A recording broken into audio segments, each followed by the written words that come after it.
ചില സമയത്ത് നമ്മൾ മലയാളികൾക്കൊരു പ്രശ്നമുണ്ട്. നമ്മുടെ എതിർവശത്ത് നിൽക്കുന്ന വ്യക്തിക്ക് എന്താണ് അവരുടെ സാഹചര്യം, അല്ലെങ്കിൽ അവർ ഏതൊരു അവസ്ഥയിലൂടെയാണ് കടന്നു പോകുന്നത് എന്ന് പോലും മനസ്സിലാക്കാതെ അവരോട് ചില ചോദ്യങ്ങൾ ചോദിക്കുക, ആ ചോദ്യം കൊണ്ട് അവരെ വിഷമിപ്പിക്കുക. ഗോളടിക്കൂ, ഫുട്ബോൾ സമ്മാനമായി നേടൂ. LED ടിവികൾക്ക് 70% വരെ ഡിസ്കൗണ്ട്. ആഘോഷിക്കൂ ഈ ഫുട്ബോൾ വേൾഡ് കപ്പ് ഗോപുനന്ദിലെ ജിമാർട്ടിനൊപ്പം.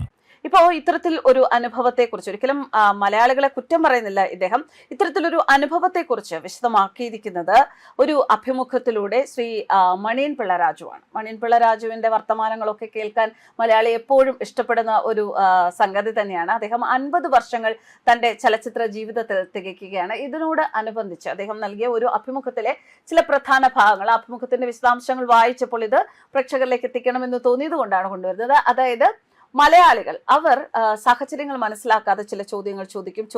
ചോദ്യം കേൾക്കുന്ന ആൾക്ക് വിഷമിക്കുമോ, അതൊന്നും അവരുടെ പ്രശ്നമല്ല. അദ്ദേഹം പറയുന്നു, ഞാൻ ഭക്ഷണം വളരെയധികം ഇഷ്ടപ്പെടുന്ന ആളാണ്, പക്ഷേ ക്യാൻസർ ചികിത്സ കഴിഞ്ഞ് കുറേ നാൾ ഒരു അല്പം എരിവ് പോലും കഴിക്കാൻ പറ്റിയില്ല. ഭക്ഷണം കഴിക്കുന്നതും ബുദ്ധിമുട്ടായിരുന്നു. ഏകദേശം 16 കിലോ ഭാരമാണ് കുറഞ്ഞത്. അതിനുശേഷം പൊതുപരിപാടികളിലൊക്കെ ധാരാളം ആളുകൾ വരുന്ന സമയത്തൊക്കെ പോകുമ്പോൾ ആളുകൾ നാച്ചുറലി കാണുമ്പോൾ ഒരു കുശലാന്വേഷണം എന്ന രീതിയിൽ ചോദിക്കും, എന്ത് പറ്റി, വല്ലാതെ മെലിഞ്ഞു പോയല്ലോ എന്ന്. അപ്പോൾ താൻ പറയും, എനിക്ക് വന്നത് ജലദോഷമല്ല, ക്യാൻസർ ആണ് എന്ന്. അപ്പോൾ പറയും, വാർത്തയിലൂടെ അറിഞ്ഞിരുന്നു എന്ന് ഇവർ മറുപടി പറയും. അദ്ദേഹം ചോദിക്കുന്നു, പിന്നെ എന്തിനാണ് ഒരാളെ വിഷമിപ്പിക്കുന്ന കാര്യം ചോദിക്കുന്നത്? പലപ്പോഴും താനിത് തിരിച്ചു ചോദിച്ചിട്ടുണ്ട്. ഒരു വിവാഹ ചടങ്ങിൽ പങ്കെടുത്തപ്പോൾ ഒരാൾ അദ്ദേഹത്തിന്റെ അടുത്ത് വന്നു, കണ്ട ഉടനെ പുറത്ത് ശക്തിയായി തട്ടി. ചിലർക്ക് അങ്ങനെ ഒരു സ്വഭാവമുണ്ട്. നമുക്ക് ഇഷ്ടമുള്ള ഒരാളെ അല്ലെങ്കിൽ പരിചയമുള്ള ഒരാളെ കാണുമ്പോൾ വെറുതെ ഇങ്ങനെ തോളിൽ തട്ടുക, അത് എത്രത്തോളം വേദനിക്കുമെന്നൊന്നും നോക്കില്ല.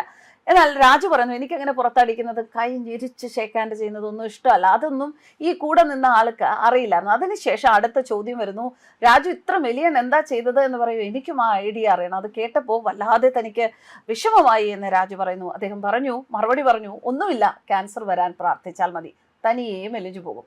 അത് കേട്ടതോടെ ആ കേട്ട മനുഷ്യനാകെ വല്ലാതായി. കൂടെ നിന്ന് ഫോട്ടോ എടുക്കാനാണ് വന്നത്, പക്ഷെ ഒന്നും പറയാതെ മാറി നിന്നു. എന്നാൽ ചികിത്സയിലിരുന്നപ്പോൾ മമ്മൂട്ടി തന്നെ വിളിച്ച് സംസാരിച്ച കാര്യം അദ്ദേഹം അഭിമുഖത്തിൽ പറയുന്നുണ്ട്. അദ്ദേഹം പറഞ്ഞ വാക്കുകൾ തനിക്ക് വലിയ ആത്മവിശ്വാസം നൽകി. അതുപോലെ ലിസിയും വിളിച്ചു. ചേട്ടൻ പറഞ്ഞാൽ ഇവിടുന്ന് ഡോക്ടർമാരെ അയക്കാം, മരുന്ന് അയക്കാം, വേണമെങ്കിൽ ഇവിടെ വന്ന ചികിത്സയുടെ കാര്യങ്ങളൊക്കെ ഞാൻ നോക്കിക്കോളാം എന്നായിരുന്നു ലിസിയുടെ വാക്കുകൾ.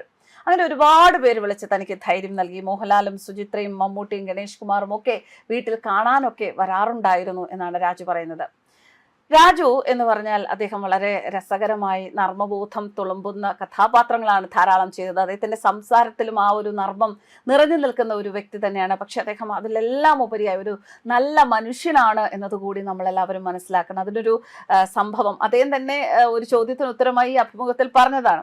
രാജുവിന്റെ സെറ്റുകളിൽ 1976-77 കാലത്ത് ഭക്ഷണത്തിൽ ഒരുപാട് വിവേചനം ഉണ്ടായിരുന്നു. വലിയ താരങ്ങൾക്ക് മാത്രം ചിക്കനും മീനും ഒക്കെ ഉൾപ്പെടെ പ്രത്യേക ഭക്ഷണം, ബാക്കിയുള്ള ആർട്ടിസ്റ്റുകൾക്കും യൂണിറ്റ് അംഗങ്ങൾക്കും ക്യാമറ അസിസ്റ്റന്റുമാർക്കും ഇല കൊണ്ട് പൊതിഞ്ഞ ഒരു പൊതി, അതിൽ ചിലപ്പോൾ സാമ്പാർ, തക്കാളി ചോറോ നാരങ്ങാച്ചോറോ ഒക്കെ ആയിരിക്കും. അവര് തറയിലോ മരച്ചുവട്ടിലോ ഒക്കെ ഇരുന്ന് കഴിക്കുന്ന കാഴ്ച തന്നെ വല്ലാതെ വിഷമിപ്പിച്ചിട്ടുണ്ട്. അന്നേ അദ്ദേഹം മനസ്സിൽ തീരുമാനിച്ചത്രേ, ഒരിക്കൽ ഞാൻ നിർമ്മാതാവുകയാണെങ്കിൽ എൻ്റെ സെറ്റിൽ ഭക്ഷണത്തിന്റെ കാര്യത്തിൽ ഒരു വിവേചനവും ഉണ്ടാകരുത്. പിന്നീട് hello my dear wrong number നിർമ്മിച്ച സമയത്ത് ഞാൻ പറഞ്ഞു, ഭക്ഷണത്തിന്റെ കാര്യം ഞാൻ നോക്കിക്കോളാം. എന്നും അതേ നിലപാടാണ്. ഫുഡിന് ഇത്രയും ചിലവാക്കിയാൽ ബജറ്റ് കൂടുമെന്ന് പലരും പറയാറുണ്ട്, പക്ഷെ താൻ അതൊന്നും കാര്യമാക്കാറില്ല. മോഹൻലാലിന്റെ ഡേറ്റ് എത്ര പ്രധാനമാണോ അത്ര തന്നെ പ്രധാനമാണ് എൻ്റെ കുക്കിൻ്റെയും ഡേറ്റ് എന്ന് ഞാൻ തമാശയായി പറയാറുണ്ട്. മോഹൻലാലിന്റെ ഡേറ്റ് 1-ാം തീയതി കിട്ടിയില്ലെങ്കിൽ എനിക്ക് പ്രശ്നമില്ല, പക്ഷെ എൻ്റെ കുക്കിൻ്റെ ഡേറ്റ് കിട്ടിയില്ല എങ്കിൽ ഷൂട്ടിംഗ് നടക്കില്ല എന്നാണ് രാജു പറയുന്നത്. കുക്കിനോട് പറയുന്ന ഒരേ ഒരു കാര്യമേ ഉള്ളത്രേ, നല്ല ഭക്ഷണം ഒരുക്കിക്കോളൂ, ചെലവിൻ്റെ കാര്യം പറയേ വേണ്ട.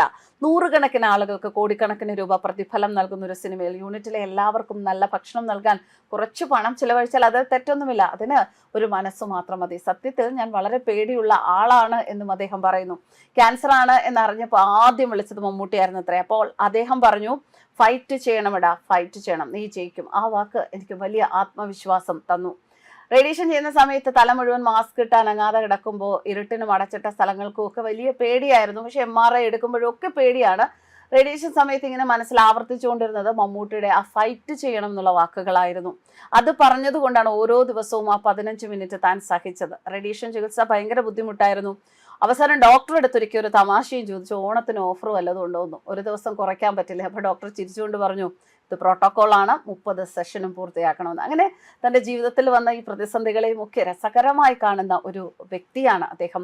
ശരിക്കും മനുഷ്യൻ എന്ന് എല്ലാ അർത്ഥത്തിലും വിളിക്കാൻ സാധിക്കുന്ന ഒരു നല്ല മനസ്സിൻ്റെ ഉടമ കൂടിയാണ് അദ്ദേഹം എന്ന് അദ്ദേഹത്തിൻ്റെ ഈ അഭിമുഖത്തിൽ 50 വർഷം തികയുമ്പോൾ അദ്ദേഹം ഒരു മാധ്യമത്തിന് നൽകിയ അഭിമുഖത്തിൽ അദ്ദേഹം പറയുന്ന ഈ വാക്കുകളിലൂടെ ലോകത്തിന് വ്യക്തമാവുകയാണ്. എന്തായാലും അദ്ദേഹത്തിന് ഇനിയും ഒരുപാട് കാലം നല്ല നല്ല ചലച്ചിത്രങ്ങൾ ചെയ്യാൻ സാധിക്കട്ടെ, ആരോഗ്യത്തോടെ ആയുസ്സോടെ എല്ലാവരെയും ചിരിപ്പിച്ച് സന്തോഷത്തോടെ ഇരിക്കാൻ സാധിക്കട്ടെ എന്ന് നമുക്കും ആശംസിക്കാം. News desk karmas.